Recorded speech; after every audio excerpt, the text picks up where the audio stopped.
Good morning, guys, and welcome to your weekend. And I hope you are geared up for an awesome weekend. Today is Friday, March 8th, 2024. So, being it's Friday, we're going to do our week in review. Now, what did we learn this week in studying Revelations? Well, I'll tell you what we learned. This is the testimony of Jesus Christ. We learned that back on Monday. So if you look at the right hand side of your screen in the yellow and pink was Monday's lesson, and we learned that this was the testimony of Jesus Christ written down by John. This was written by John, told by Jesus. All right, now let's go on over to 2. Okay, in chapter 2 on Tuesday, we learned the Lord was pleased with what the church was doing, but not pleased with what the church was not doing. And so I said this in an example. If you guys remember, I said I recorded a whole Bible lesson, but it didn't record because my camera was on, but the recorder wasn't. But what I had said in that unrecorded lesson was I understand what Jesus meant by being pleased with what the church was doing, but not pleased with what they weren't doing. Because it fits in with, and it resonated with when my kids were small, or not small, but when they were younger in their teens. They're grown now. One's soon to be 20 and one's 21. But back in the day, I would tell them the kitchen was their chore. And they would go in there and do the dishes and think that the kitchen was clean. And I was very pleased that they had done the dishes, but I was not pleased with the fact they hadn't wiped the counter, hadn't wiped the table, hadn't took the trash out, didn't straighten the refrigerator. So I was pleased with what they had done, but wasn't pleased with what they hadn't done. So I really resonated right quick when Jesus was saying that I'm pleased with what you're doing, but I'm not pleased with what you're not doing.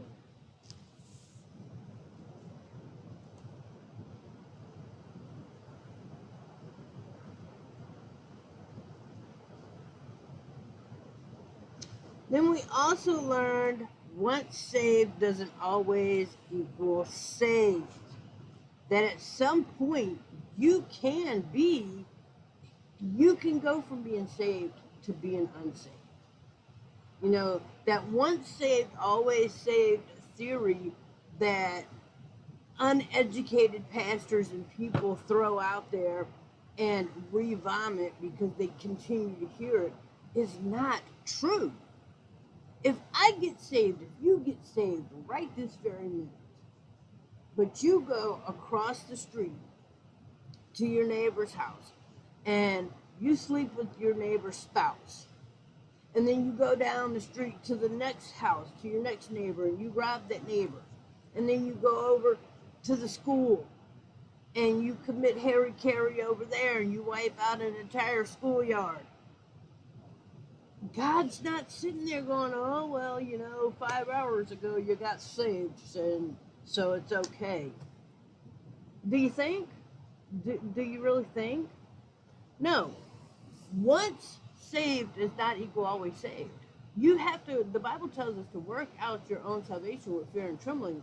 And that does not mean to sit there and do this. What it means is to be ever aware of what you are doing so you're not committing sin.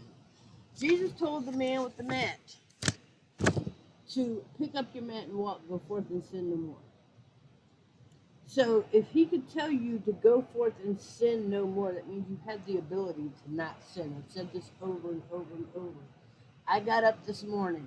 I put a pot of water on the stove, checked some laundry, put on Jesse Duplantis, played a little bit of Farm Town, greeted everybody with a good morning in like 2, 3 different groups, probably 2 different groups.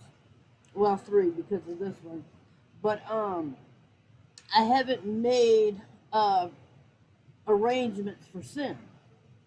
So nothing I've done so far this morning is sinful, and nothing I do the rest of my day will be sinful.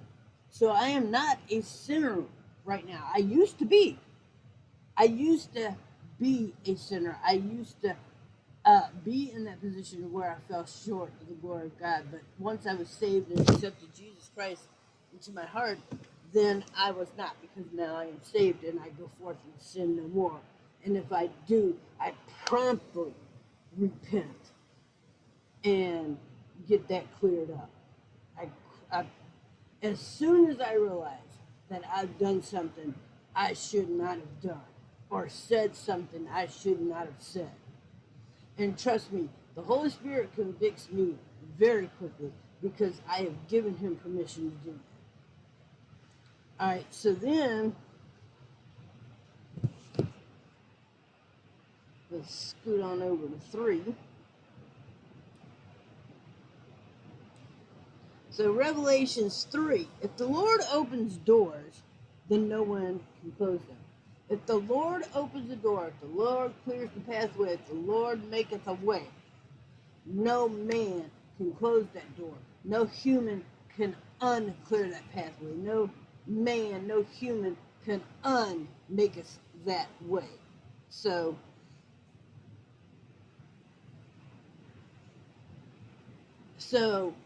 in that, know that once God has done something for you, once God has set you free from the bondage of all things, which is what he did on the cross, you are free indeed.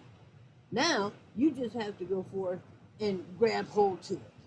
You know, so many of us out there are grabbing hold to what we can see rather than what we have given, which I don't understand. I don't understand the lack of faith in people because, oh, I can't see it. I mean, I can feel this fibromyalgia, and I know I have cancer because the doctor showed me my tumor. Well, gee, you're geared up for a great weekend, but you haven't seen that.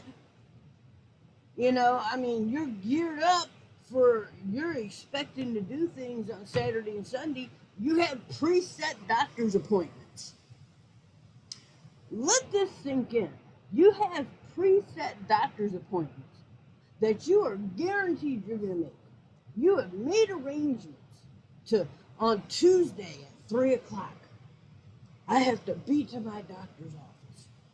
I can't eat anything on Monday from 12 midnight until after I see my doctor.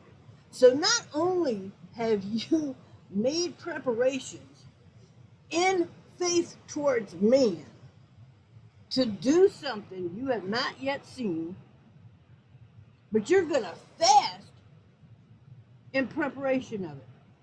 And then you're going to pay tithes on it because you're going to pay that doctor bill if you want to keep going to that doctor.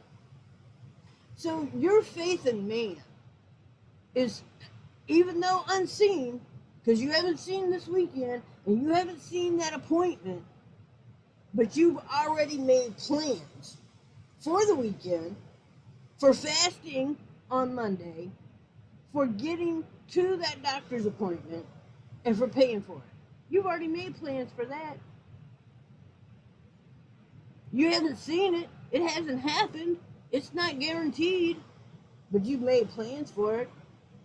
But you've got no plans for church on Sunday, communion on Sunday, fasting and praying from Sunday morning till Sunday evening. You got no plans for that, do you? Let that sink in.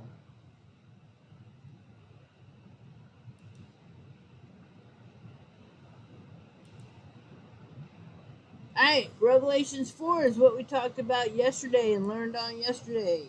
The presence of the Lord was so pure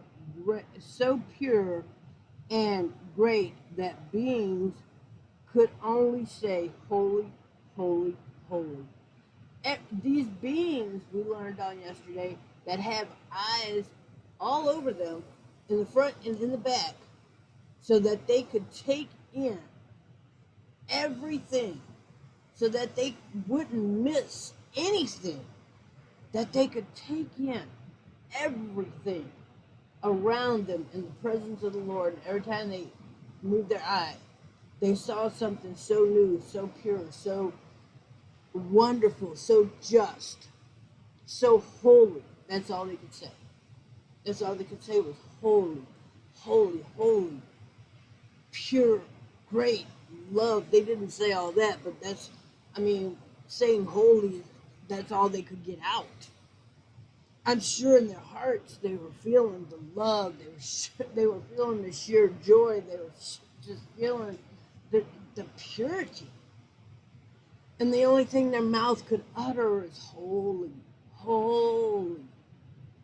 Man, could you imagine standing in such a pure and just and loving environment that all you could mutter out is holy? Like holy, just, that's all you could mutter out. Other than that, you would just have to scream and joy the light. And the only word that you could utter out, you know. All right, guys. So that's our weekend review. Revelations chapter 1 through chapter 4. I hope you've taken some time this week to go and look at it, to glance over it, to try and understand my excitement on these issues. Moving right along to Two Truths and a Lie is the name of our cards.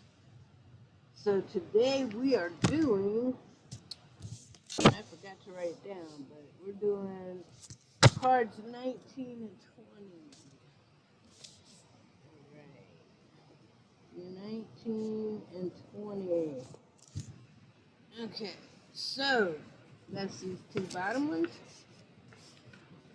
Again, feel free to pause the video, zoom in, and look at the cards. Card 19, oh, I'm covering with my finger. If you look at these circles right here, this is card 19 and this is card 20. So if you look right where my fingers are, then you can see what I'm talking about when I tell you these cards are numbered. All right, so card 19 has us going over to Mark chapter 5, verses 35 through 42. The people said the little girl had died. Jesus told them that the girl was asleep. When Jesus shook the girl's shoulder, she sat up. Okay, so go over to Mark chapter 5, verses 35 through 42, and see which of those statements are true. Two of them are true, one of them is false. Okay, while you're in Mark, look at chapter 10, verses 13 through 16. The people were bringing their grandparents to see Jesus. The disciples were trying to stop the people from bringing their children to see Jesus. Jesus wanted the little children to come unto him. So again, the people were bringing their grandparents to see Jesus.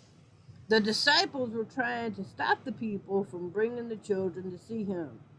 Jesus wanted the children to come unto him. So both cards 19 and 20 are in the book of Mark. Card 19 starts in chapter 5. Card 20 starts in chapter 10. So again, feel free to rewind, pause, whatever it takes in this video for you, and that's why I do these in video form. So for those of you who don't read very well, and it's not that big a deal if you don't read very well, I mean, there's a lot of things I don't do well, not the issue.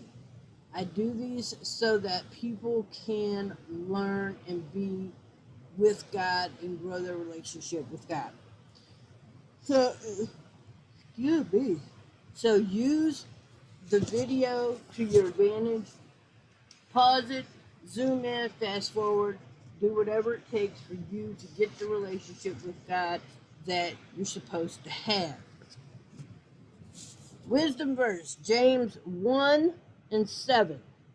Whatever is good and perfect is a gift coming down to us from God our Father. So, James 1, chapter 1, verse 17. Whatever is good and perfect is a gift coming down to us from God our Father. All right, so that's your wisdom verse of the day. Now, today, for our evening class, we're going to be talking about Genesis chapter 11. We're going to be talking about the Tower of Babel today, and I'm not sure if I'm going to put that in video form or if I'm going to do it in written form like I did yesterday. So it just depends because my husband's off work today and he sits next to me, so I don't know if I'm going to be doing that in video form because I don't want to bother what he's doing by sitting here talking to the camera making recordings. So most likely that will be in written form, but either way, the lesson will be good. The lesson will be it will be learnable. And what I mean by that is I will put it out there in such a way, like I did yesterday, that if you do have trouble reading, you can snapshot a picture, you can screenshot a picture of what I put out there and use any Audible app, reading app, to have this read it to you. Now, also, if you go over to BibleGateway.com, and that's what I'm using right now, what you're looking at, where I get your lessons from, where I read my Bible at, is BibleGateway.com. If you go over there, then you can also, they have an Audible button right here. If you look on the top, it's on the top left hand of your page, and normally I cover this with pictures. So go over to Bible Gateway and you will be able to see it. You will see the split the page, you will see the upload the page, you will see the print, you will see the settings, and you will see the Audible, and you will be able to read these things or have them read to you through the app that I use itself. So feel free to, and it is a free service. So feel free to avail yourself of those tools that are available to you. All right, guys, I'm going to wrap this one up, and I will see you in the next one. And also, don't forget to be a blessing to someone today.